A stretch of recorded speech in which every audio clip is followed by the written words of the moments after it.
My uncle looked me in the eye, smiled warmly, and said he'd help me invest my life savings. $10,000. 3 months later, every penny was gone. What he didn't know was that I'd saved every text, every email, every voicemail. And I had a friend who worked at the IRS. This story isn't just about getting revenge on a scammer who happened to be family. It's about what happens when someone you trust exploits that trust systematically, what legal recourse actually looks like, and how documentation can be the difference between being a victim and getting justice. If you've ever been financially betrayed by someone close to you, this will resonate. And if you haven't, you'll learn exactly what to watch for. My Uncle Rick had always been the successful businessman of the family. Designer suits, luxury car, big house in the suburbs. At every family gathering, he'd hold court, telling stories about his real estate deals, his investment strategies, his connections. Everyone was impressed. I was 24 years old, working my first real job out of college. Marketing coordinator at a mid-sized tech company. Decent salary but nothing extravagant. For 3 years I'd lived like a monk. Roommates. Packed lunches. No vacations. Every spare dollar went into savings. By my 24th birthday I'd hit my goal. $10,000 in the bank. It felt like freedom. Like possibility.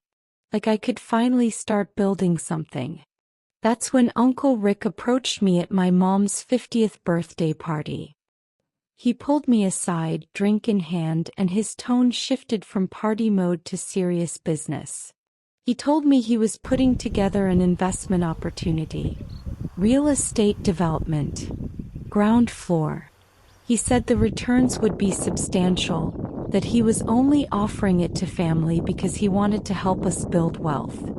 I was cautious. I asked questions. He had answers for everything. Projected returns. Timeline. Exit strategy.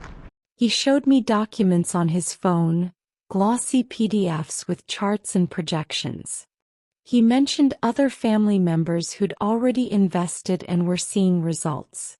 The hook that got me, he said he was putting in $50,000 of his own money. If it was good enough for him, I thought it had to be legitimate. I spent 2 weeks researching. I read articles about real estate investing. I looked up the development company he mentioned. Everything seemed to check out on the surface. So I wrote the check. $10,000. 3 years of sacrifice handed over to someone I trusted. The first month everything seemed fine. Rick sent me a welcome packet, official-looking documents, a breakdown of where my money was going. He even sent a photo of the construction site, bulldozers and all. Month 2 I asked for an update. He said things were progressing on schedule. Minor delays due to permits, but nothing to worry about. Standard stuff in real estate, he explained. Month 3 I requested documentation. Financial statements. Proof of progress. Anything. His responses became vaguer.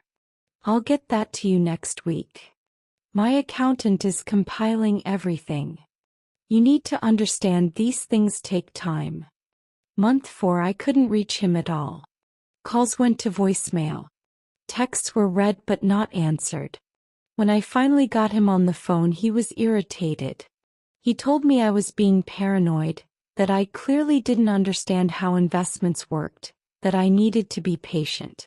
That's when I started digging. The development company he'd mentioned? It existed, but there was no project matching what he'd described. I called them directly. They'd never heard of Rick. They had no record of any investment from him or on behalf of any investors. I felt sick. I confronted him at my cousin's graduation party. He laughed it off. Told me I'd misunderstood everything. Said the documents were preliminary, that the actual development was under a different LLC, that I was embarrassing myself by making accusations at a family event. My mom pulled me aside. Told me to drop it. Don't cause drama over money. My dad was more direct. You should have been more careful. Nobody wanted to hear that Uncle Rick, the family success story, might be a fraud. I went home that night and did what I should have done from the beginning. I compiled everything. Every email. Every text message. Every voicemail. The original check. The welcome packet he'd sent. Screenshots of our text conversations where he'd made specific promises about returns and timelines. The phone records showing how he'd ghosted me. The research I'd done proving the company he'd mentioned had no such project. I had a folder on my computer labeled Rick Documentation. It was 73 pages. And then I remembered something. My college roommate Maya had mentioned she worked for the IRS. We'd lost touch after graduation, but I still had her number. I called her. Not to ask her to do anything illegal or unethical. Just to ask. If someone had scammed multiple people out of money and was clearly living beyond their declared means, what would the IRS want to know about it? She couldn't give me specific advice about Rick's case. But she could tell me that the IRS has a whistleblower program. That if someone is committing tax fraud, evading taxes, or running schemes that aren't being reported as income, there's a formal way to report it. That documentation matters. That patterns matter. If you think someone is committing tax fraud, she said carefully, you can file Form 3949. The IRS Whistleblower Office reviews every submission. If it leads to collected proceeds, the whistleblower can receive an award. I wasn't interested in an award. I was interested in justice. I spent 3 days going through Rick's social media. His Facebook. His Instagram. His LinkedIn. I documented everything. Photos of his new Porsche, purchased 6 months after he'd taken my money. A vacation to Bora Bora. Designer watch. Posts about closing another successful deal while I couldn't get him to return my calls. But more importantly, I found other victims. In a local Facebook group for real estate investors, I found a thread from 2 years earlier. Someone asking if anyone had worked with Rick on a development deal. 3 people replied. All 3 said they'd invested and never saw returns. One said they'd hired a lawyer but couldn't afford to pursue it. Another said Rick had threatened to sue them for defamation if they kept talking about it. I reached out to all 3. 2 responded. Between us, we had evidence of over $60,000 in what appeared to be fraudulent investment schemes. The breaking point came when I learned he'd done this to my grandmother. She was 86. Living on a fixed income. He'd convinced her to invest $5,000 from the small inheritance she'd gotten when my grandfather passed. She'd never told anyone because she was embarrassed. She only mentioned it to me when I came to visit, and she asked if I'd heard anything about that real estate deal. That's when I stopped caring about family harmony. I filled out Form 3949. I attached 73 pages of documentation. I included links to his social media showing assets purchased during the time he claimed to be investing our money.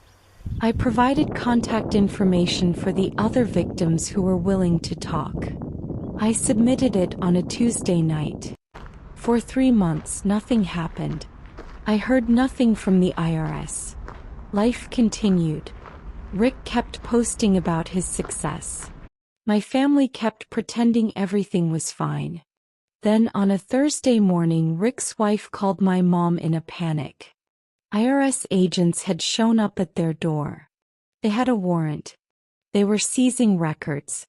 They wanted to interview Rick. She was crying, asking if anyone in the family knew what this was about, if anyone had said anything to the IRS. My mom called me immediately. Did you report Rick to the IRS? I didn't lie. Yes. The silence on the phone was deafening. "How could you do this to family?" she asked. "How could he steal from his own mother?" I replied. She hung up. Over the next 2 weeks, I became persona non grata. Family group chat. Cousin's wedding? Uninvited. Sunday dinners? No longer welcome. But I also started getting other calls. The other victims Rick had scammed? They were being contacted by IRS investigators. So was the real estate company he'd name-dropped. So were his banks. The investigation wasn't just looking at my case. It was looking at everything. Turns out, Rick had been running small-scale investment scams for years. Never anything big enough to trigger major legal action. Always just under the threshold where victims would decide it wasn't worth the legal fees to pursue. But he'd never reported any of that money as income. The IRS doesn't care about your family dynamics. They care about tax fraud. 4 months after the initial visit, Rick was charged with multiple counts of tax evasion and wire fraud. The criminal case was separate from the civil case the IRS built for unpaid taxes, penalties, and interest. The Porsche? The house. Lien placed on it. The bank accounts? Frozen. His lawyer tried to negotiate. But when you've been running schemes for years, not reporting income, and the IRS has documentation from multiple victims going back half a decade, there's not much room for negotiation. Rick took a plea deal. 18 months in federal prison. 5 years probation. Full restitution to all identified victims, plus penalties and back taxes. The best part? The IRS Whistleblower Office determined that my report had led to over $400,000 in collected proceeds between back taxes, penalties, and fraud recovery. I received a check for $42,000 as my whistleblower award. I didn't keep it. I split it between my grandmother, the other 2 victims who'd helped provide evidence, and a local nonprofit that provides free legal aid to seniors. My grandmother cried when I gave her the check. She said she'd thought the money was gone forever. Rick served his time. He got out 6 months ago. He's living in a small apartment, working a regular job, still paying restitution. We don't speak. We never will. But here's what happened with the family. First, I was the villain. The one who destroyed Rick's life. The one who'd turned on family. Then slowly the truth came out. More victims came forward once they heard about the criminal case. People Rick had scammed at his country club. Business associates. Even his former business partner, who'd ended their partnership years earlier over financial irregularities. The family narrative shifted. My mom called me 8 months after everything went down. She apologized. Said she should have listened. Said she was proud that I'd stood up for Grandma when nobody else did. Some family members still don't talk to me. That's fine. I've learned that people who prioritize protecting an abuser over supporting victims aren't people I need in my life. My grandmother and I are closer than ever. She tells me I'm her favorite. I tell her she's mine. The other victims? We've stayed in touch. One of them is actually a friend now. We get coffee sometimes, laugh about how we fell for the same smooth-talking con artist. As for me, I rebuilt my savings. Invested it properly this time, through a legitimate financial advisor with verified credentials and a fiduciary duty. And I learned something important. Documentation isn't paranoia. Asking questions isn't rude. And protecting yourself isn't betraying family. Protecting family is standing up when one of them victimizes the others. Lesson 1. Document everything from day one. The moment something feels off, start documenting. Every conversation. Every text. Every promise. You're not being paranoid, you're being smart. Lesson 2. Trust but verify. Even with family. Especially with family. Real investment opportunities can withstand scrutiny. Scams fall apart under basic due diligence. Lesson 3. The IRS has more power than you think. Civil lawsuits are expensive and uncertain. But tax fraud? The IRS has resources, authority, and motivation. If someone is scamming people and not reporting that income, the whistleblower program exists for a reason. Lesson 4. Family shouldn't mean complicity. Protecting an abuser because their family makes you complicit in the abuse. Real family means protecting the vulnerable, not the predator. Lesson 5. Justice takes time, but it's worth it. From the moment I filed that report to the moment Rick was sentenced was over a year. Felt like forever. But compared to living the rest of my life knowing I did nothing while my grandmother was victimized, absolutely worth it. If this resonated with you, if you've ever been betrayed by someone who weaponized your trust, know this: you're not alone. And documentation, patience, and the right resources can turn victimhood into victory.